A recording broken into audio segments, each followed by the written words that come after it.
तो hello friends, एक और वीडियो के साथ मैं फिर से आ गया हूँ। और आज मैं जिस टॉपिक में बात करने वाला हूँ वो कुछ स्टिल लाइफ का है। वो इस तरीके से मैं एक वर्क जो आपको बताऊँगा कि किस तरीके से वर्क को ड्रॉ करते हैं और कैसे क्या स्टेप बाय स्टेप मैं आपको बताता या समझाता हुआ चलूँगा। तो चलिए स्टार्ट करते हैं। तो देखिए, दो प्रकार से चीज़ें होती हैं। एक होती है कि आप किसी भी चित्र की फ़ोटो खींच लेते हैं, ठीक, क्योंकि जब आप फ़ोटो खींच लेते हैं तो एग्जैक्ट उस वैल्यू को आप इधर उधर से तो देख नहीं सकते, तो वो आपके पास कुछ ऐसा हो जाता है। मगर यही चीज़ें अगर आपके सामने रखी हों तो शायद आपके वर्क करने का कुछ परसेंट चांस चेंज हो जाए, क्योंकि देखने का नज़रिया अलग हो जाता है। कभी कभार हम जिस तरीके से देख रहे होते हैं उस तरीके से उसको ड्रॉ नहीं कर पाते, तो दोनों एंगल अलग अलग होते हैं। स्टिल लाइफ तो ऐसे सामने चीज़ को रखी जाती है, फिर उसके बाद उसको ड्रॉ करते हैं। तो हम इसको बता रहे हैं और समय कभी ऐसा भी आएगा तो हम आपको सामने चीज़ रखी हुई फिर ड्रॉ करके और अच्छे से बताएंगे। तो चलिए स्टार्ट करते हैं। तो बेसिकली सबसे पहले जो हमको हर एक चीज़ का पहले ग्राफ या मेजरमेंट बना लेना चाहिए कि कौन सी चीज़ कितनी दूरी पर है। तो इसको हम लोग ड्रॉ करते हैं। तो सबसे पहले हम ये ढक्कन की जो इसका ढक्कन है इसको देख लेते हैं कि ये कितना क्या है, किस वैल्यू पे है। तो आराम से बहुत लाइट बिल्कुल हल्की पेंसिल चलाते हुए हम वर्क को बढ़ेंगे आगे को।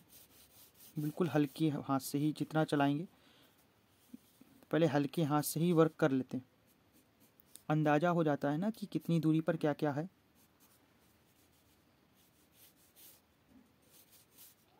बिल्कुल हल्के तरीके से वर्क करेंगे और एक ग्राफ बनाते हुए चलेंगे। और अगर ये आपके सामने भी रखी होती तो इसका ग्राफ आप पहले इसी तरीके से बनाते। सीधे ड्रॉ करने में प्रॉब्लम क्रिएट हो सकती है, तो आप इस तरीके से वर्क कर सकते हैं। क्योंकि ये केतली का है आकार एक,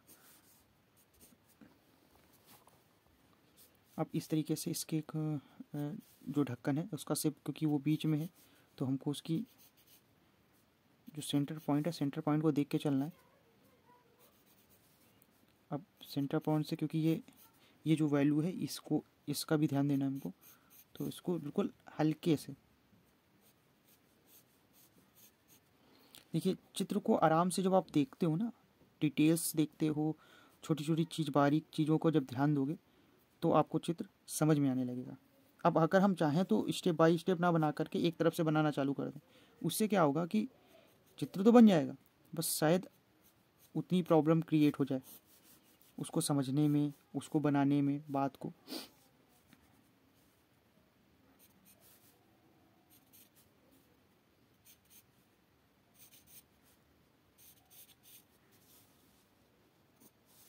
अब एक और चीज़ आपने नोटिस की होगी, देखो एक लाइन्स जो ये दिख रही है, ठीक ना, एक लाइन ये है और एक लाइन इसके पीछे है।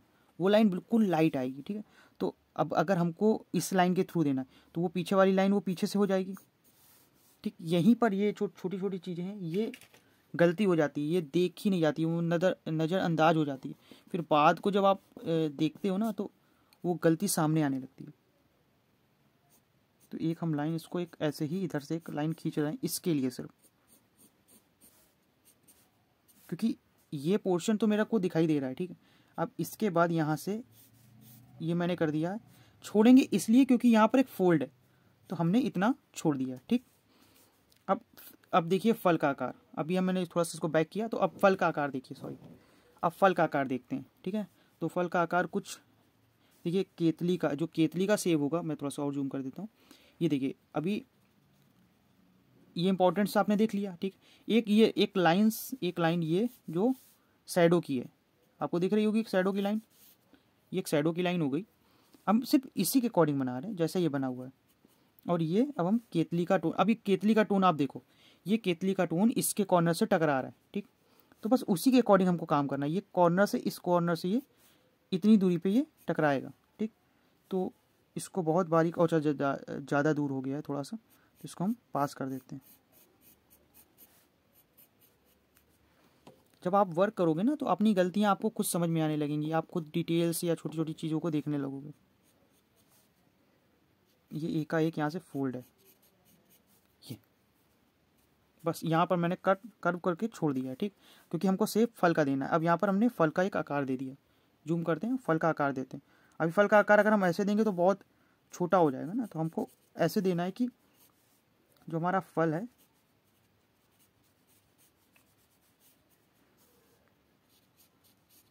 अच्छा फल का एक और चीज़ है, देखिए गौर से देखिएगा ना, तो फल गोल नहीं है, वो कर पे है, कर्व पे है, एक लाइंस, पर्टिकुलर लाइंस का एक जोन है, ठीक है ना। तो उसका भी विशेष ध्यान देना है, उस बात को ऐड होगा जो आपका अभी दूसरा फल, अभी दूसरा फल कितना दिखाई दे रहा है, किस कर्व से दिखाई दे रहा है, ये भी देखना है ना। और ये यहाँ पर कहीं, ये इस कोने पे, ये अब ये गोल है, ठीक, ये कुछ इस तरीके से दिखाई दे रहा है, ठीक है। बस एक नॉर्मल एक स्टाइल को करके हमने छोड़ दिया है। अभी यहाँ से लाइंस, सिर्फ लाइंस के थ्रू देख रहे हैं, ठीक है, कि लाइंस कितनी दूरी पर क्या जा रही है, ठीक। इसको मैंने यहाँ से छोड़ दिया, ठीक, बिल्कुल छोड़ दिया फ्री हैंड, अभी तरह से छोड़ देंगे, ठीक। अभी एक चीज़, एक फोल्ड देखिए यहाँ पर दिखाई दे रहा है, तो ये जो फोल्ड दिख रहा है, अब इसको फोल्ड को, मेरे को ऐसे एक फोल्ड क्रिएट करना है, और फल के यहाँ से कर्व है, अपने आप से भी आपको समझ में आ जाएगा जब आप चित्र बनाओगे।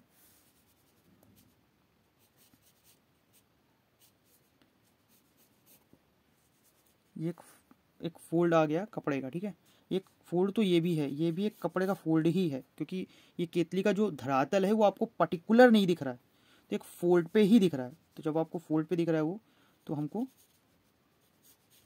फोल्ड के ही थ्रू बनाना है, ठीक।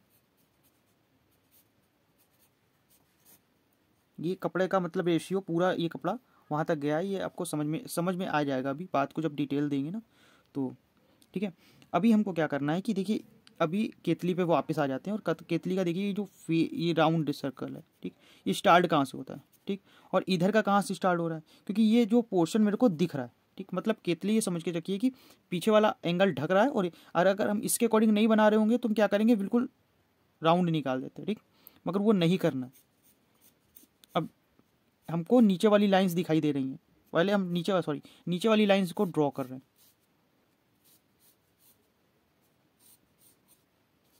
हम सिर्फ नीचे वाली लाइन को ड्रॉ कर रहे हैं, ठीक। उसके बाद सेकंड लाइन यहाँ से निकली हुई है,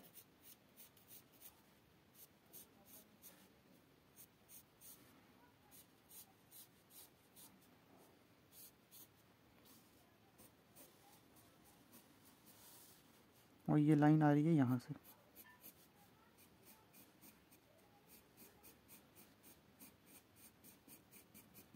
सेकंड लाइन मेरी यहाँ से आ रही है, ठीक है। और जो एक और है, ये कुछ इधर से कर्व है, बस ये यहाँ पर हल्का सा टच हुआ है, ये एक शैडो है, और ये पीछे से ये जो इसका जो पूरा शेप है वो बिल्कुल ये पीछे से है, ठीक है ना। तो ये कुछ इस तरीके से,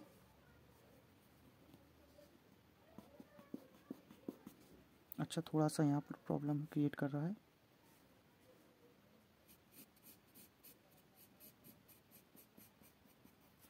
ठीक,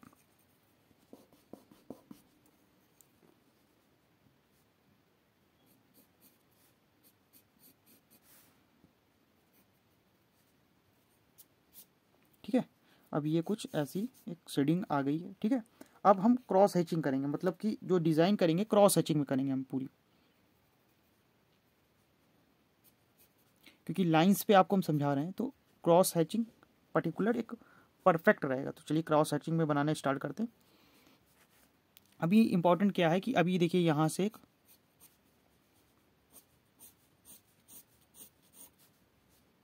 लाइंस जो अंदर को ये धसी हुई दिख रही है आपको, अंदर को एक ये लाइंस है, उसके बाद एक और जो डेप्थ है, और दूसरी डेप्थ उसको खोल रही है डब्बे को, ठीक है। और बाकी तो वो सब जितना कुछ है सब गायब हो जाएगा। तो कुछ इस तरीके से दिखेगा,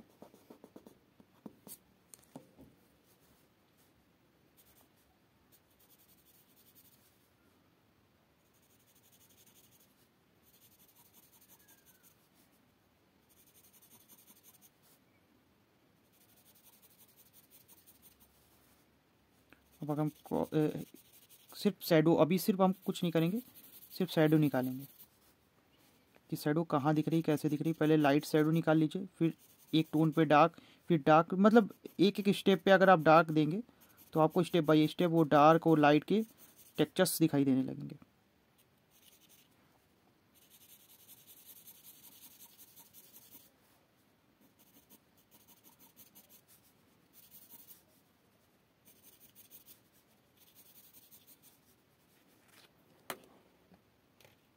एक सेकेंड वेट। हाँ तो फ्रेंड्स, अभी हमको डार्क जो डार्क स्टेप है उनको इम्पोर्टेंट देने। तो जो डार्क लाइंस हैं उनको हम पहले फिल करेंगे।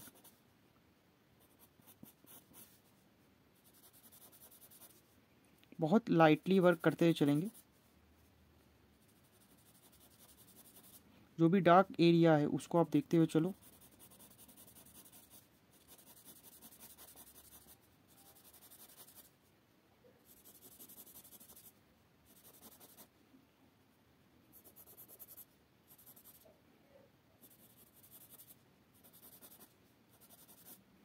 ये डार्क एरिया को हमने कवर कर लिया इससे, ठीक है।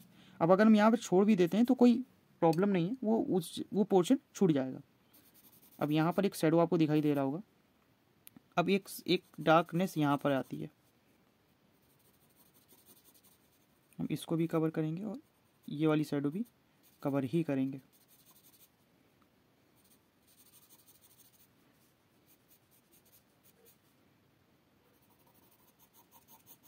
अब वो शैडो किस चीज़ की है, ये भी देखिए, ये जो लाइन से गई है, ये पाइप गया हुआ है, ये इसकी ही शैडो है।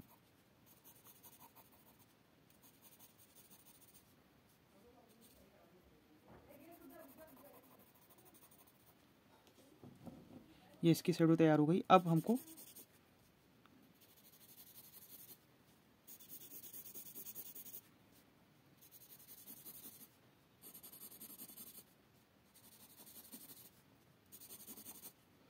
बहुत धीमे धीमे आप स्केचिंग करेंगे तो आपको समझ में आएगा ना कि कहाँ किस तरीके से शेडिंग करनी है।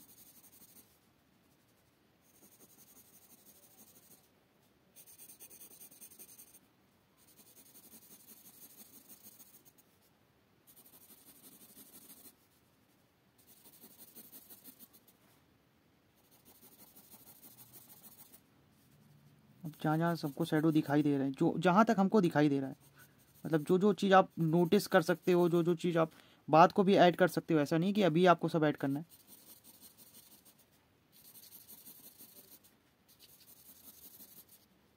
अभी बिल्कुल हल्के शेप में, हल्के टोन्स पे, और फिर नेक्स्ट हम जो एक पॉइंट बढ़ा देंगे डार्कनेस का।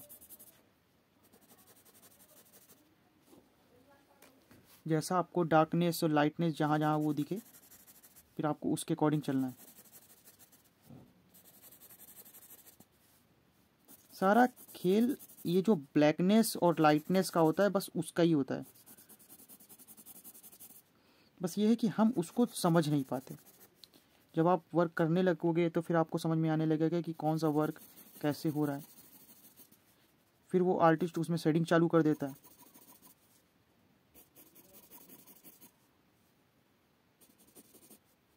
और मेन रियलिस्टिक का भी जो यही गेम होता है, पूरा यही खेल होता है। जो रियलिस्टिक वर्क होते हैं उनका भी यही खेल होता है पूरा, कि इसी तरीके से वो बनाई जाती हैं।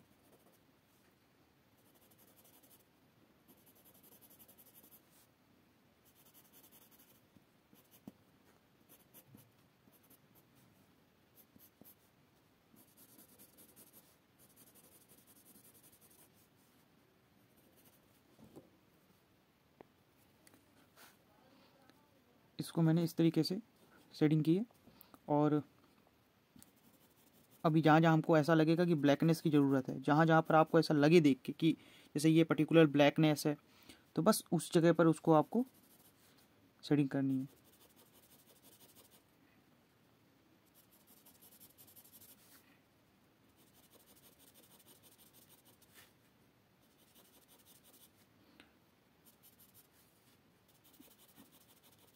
अभी मैं इसका पूरा पॉइंट तो नहीं करूँगा, और इसको अभी यहीं पर छोड़ देता हूँ, और जो एक लाइट टोन है मैं उसको यहाँ निकाल देता हूँ, क्योंकि एक तरफ को आपको दिख रहा होगा कि एक पोर्शन कितना डार्क है इसका। तो यही एक वर्क को रियलिस्टिक बनाता है। जब आप धीमे धीमे उस पर वर्क करोगे तो आपको समझ में आने लगेगा कि यार ये डार्क पोर्शन है, ये लाइट पोर्शन है। जैसे यहाँ पर एक छोटा सा छेद दिखाई दे रहा है, ऐसा लग रहा है इस फोल्ड पे टूट गया ये, या फिर दबा दिया गया हो, ओल्ड है। क्योंकि ऐसा होता है ना, टेक्चर्स होते हैं, टेक्चर्स बहुत ज़्यादा होते हैं, बस वो हमको देखे मतलब हमारे देखने के ऊपर होता है कि कुछ टेक्चर्स ऐसे होते हैं जो नॉर्मल दिखाई दे रहे होते हैं, कुछ ऐसे होते हैं जो छुप जाते हैं, जो दिखाई नहीं दे रहे होते हैं।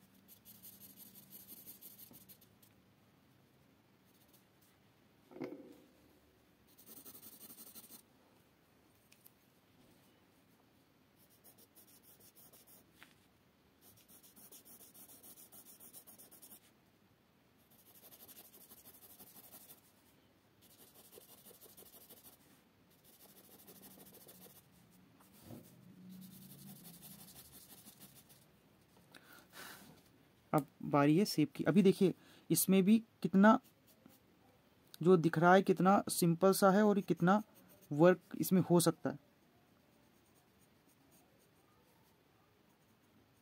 ठीक, तो हमने एक पोर्शन पे, अब इसको इस पोर्शन से मैं उभारना चालू करूँगा।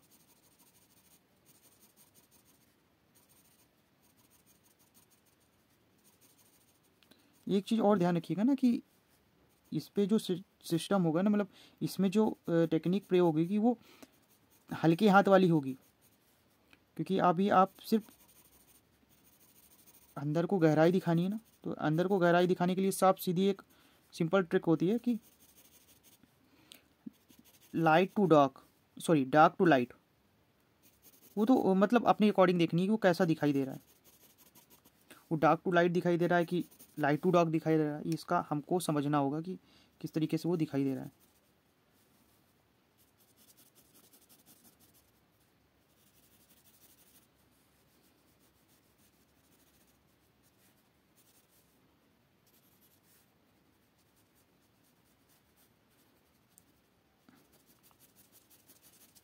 भी जैसा फल दिखाई दे रहा है बस वैसे उसी अकॉर्डिंग आपको बस स्केचिंग करनी है।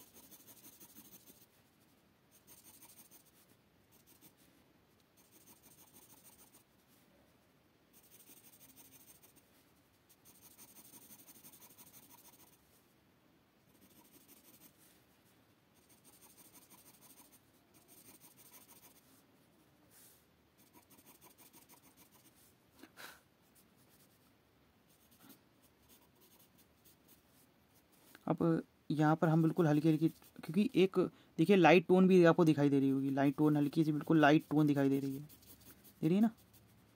उसका कारण ये है कि चाहे तो हम उसको छोड़ दें, मगर अगर हम उसको फिल बिल्कुल लाइट से कर दें, बिल्कुल लाइट से कर दें, तो कोई प्रॉब्लम है नहीं उससे, क्योंकि अब जो सेकंड टोन होगी हम इसको डार्क में निकालेंगे इसको।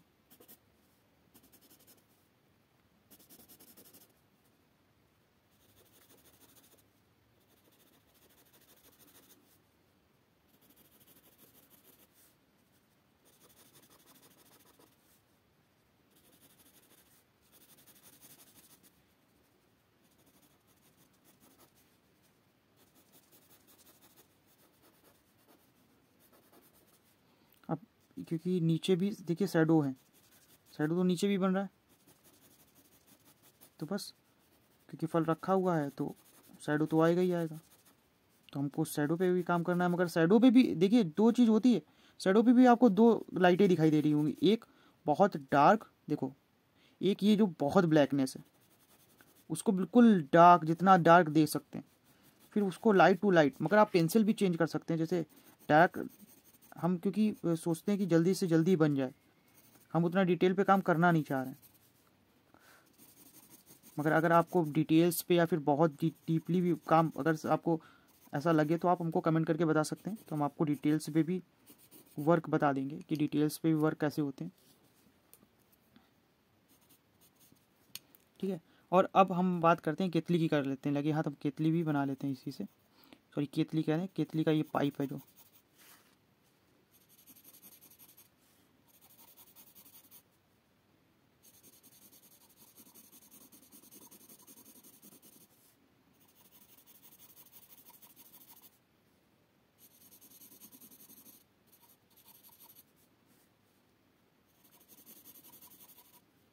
ठीक है, अभी मैंने एक नॉर्मल शेडिंग की हुई है। अब जो डार्क पोर्शन है, जो भी हमको डार्क पोर्शन दिखाई दे रहा है, उस डार्क पोर्शन के हिसाब से उसको हम ब्लैक कर देंगे।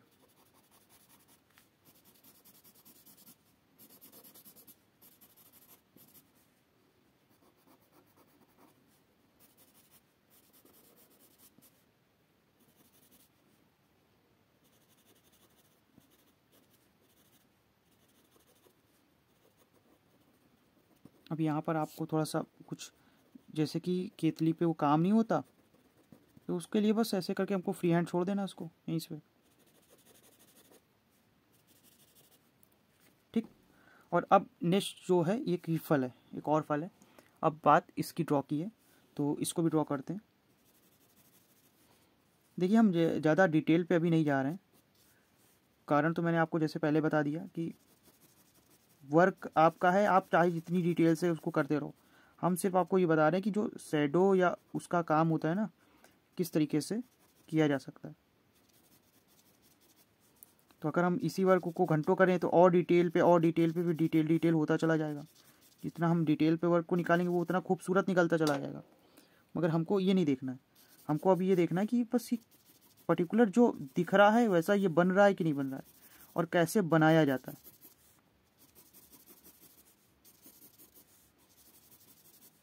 और अगर आपको सही लगे तो आप हमको कमेंट करके बताइएगा, तो हम किसी दिन जो मतलब लाइव जो सामने रखी हुई चीज़ें उनको कैसे ड्रॉ किया जाता है, क्योंकि वो भी उतना ही इम्पोर्टेंट है। एक आर्टिस्ट के लिए तो मेरे हिसाब से सभी इम्पोर्टेंट है, प्रैक्टिस के लिए उसको सभी चीज़ों की ज़रूरत पड़ती है। अच्छा, एक चीज़ और, इसमें हर एक फार्मूला लागू होता है, जैसे पोर्ट्रेट का भी फार्मूला इसी में लागू हो जाता है। क्योंकि पोर्ट्रेट जब आप सही से देखना चालू कर देते हो ना, कि कौन सी चीज़ कितनी दूरी पर है और कौन किससे कितनी तालमेल पे मिल रही है, तो आप फिर, मेरे को लगता है पोर्ट्रेट पे भी आपका हाथ साफ होने लगेगा और अदर वर्कों में भी आपका हाथ साफ होने लगेगा। क्यों? क्योंकि आपका वो जो एक माइंड, मतलब आपकी आंखें देख रही हैं, मगर काम तो आपके माइंड में हो गया ना। आपको, आपके हाथ को पता है कि कौन सी चीज़ कितनी दूरी पर रखी हुई दिख रही है मेरे को। अब इसका पेड़, अब इसमें देखिए एक पत्ता लगा हुआ है, उस पत्ते को भी हम निकालने की कोशिश करेंगे,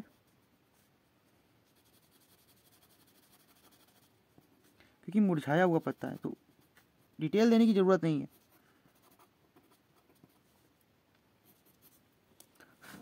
ये कुछ इस तरीके से। अभी इसको ये, क्योंकि एक पेपर की ज़रूरत इसलिए भी पड़ेगी आपको, एक पेपर रख लीजिएगा, क्योंकि हाथ में जो कलर होता है ना, ये चारकोल पेंसिल पे वर्क कर रहे हैं, तो इससे हाँ इन जो वर्क करेंगे ना, इस पर कलर लगेगा नहीं, तो मिक्सिंग होने की संभावना कम हो जाएगी। ठीक है,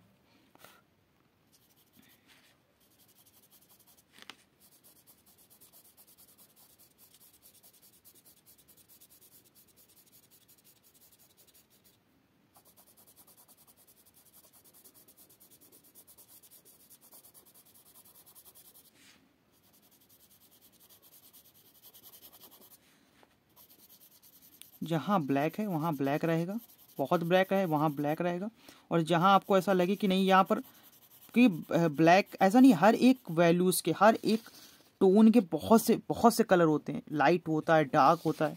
बस हमको ये समझना होगा ना कि वो कौन सी जगह पर कहाँ है। हम फिर अंदर डीपली जब आप देखना चालू करोगे ना, इसीलिए कहते हैं प्रैक्टिस करो। प्रैक्टिस में क्या होता है कि अब हम चित्रों को देखने लगते हैं तो समझने लगते हैं।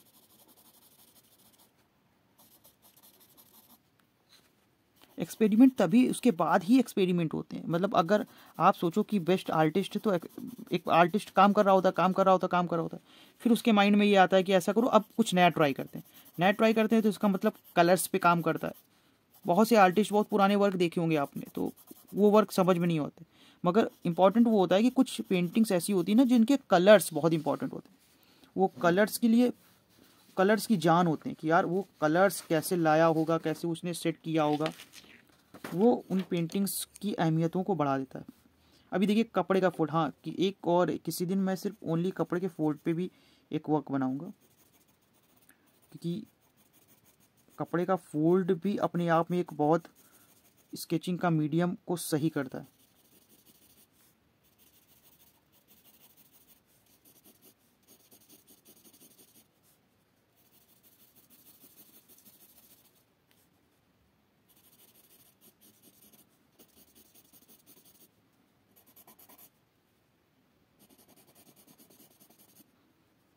कपड़े का फोल्ड कैसे रखा हुआ है, कैसे वो दिख रहा है, एक एक फोल्ड पे काम होता है। जो ग्रेट आर्टिस्ट होते हैं, जो फॉरेन में, फॉरेन में कहें, जो इंडिया में भी जो ग्रेटेस्ट आर्टिस्ट है, उनको पता है कि कितनी दूरी पर क्या क्या रिदम पे काम हो रहा है। अब एक यहाँ पर फ्रूट रखा हुआ है,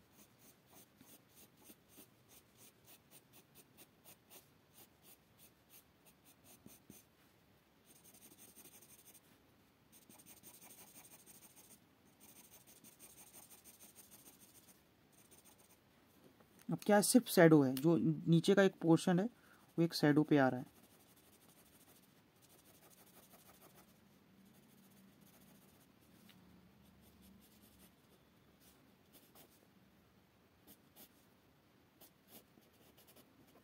अब क्योंकि ये थोड़ी सी लाइट डंडी है तो मैंने सिर्फ इसको एक एक डंडी के रूप में ही निकाला है।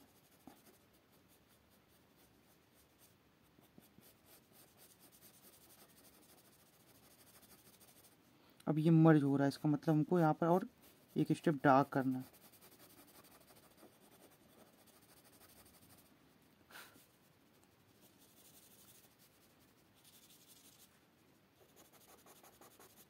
अब ये यहाँ पर एक शैडो का जो एक फोल्ड था कपड़े का, उस फोल्ड पे अभी हम सिर्फ एक नीचे वर्क पे काम कर रहे हैं।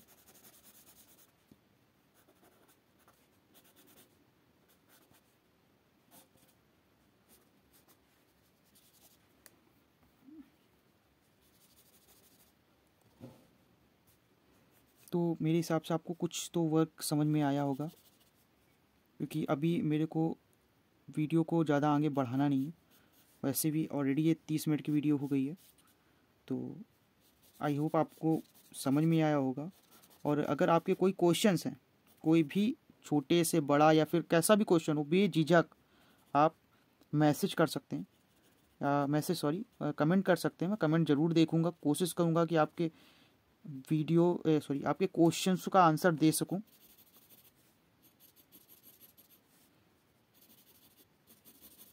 और जिसको आप शेयर कर सकते हो उनको भी आप शेयर कर दो। उससे क्या होगा कि एक तो नॉलेज बढ़ेगी, ऊपर से आप लोग जब डिस्कस करते हो तो आपको खुद पता चलेगा। तो कुछ ऐसा बन के जो आ रहा है आपके सामने, मैंने ये वर्क आपके सामने देखा और इसको मैंने ऐसे अभी आपके सामने वर्क किया। आई होप आपको समझ में आया होगा। तो प्लीज़ शेयर, सब्सक्राइब और लाइक कीजिएगा। Thank you so much.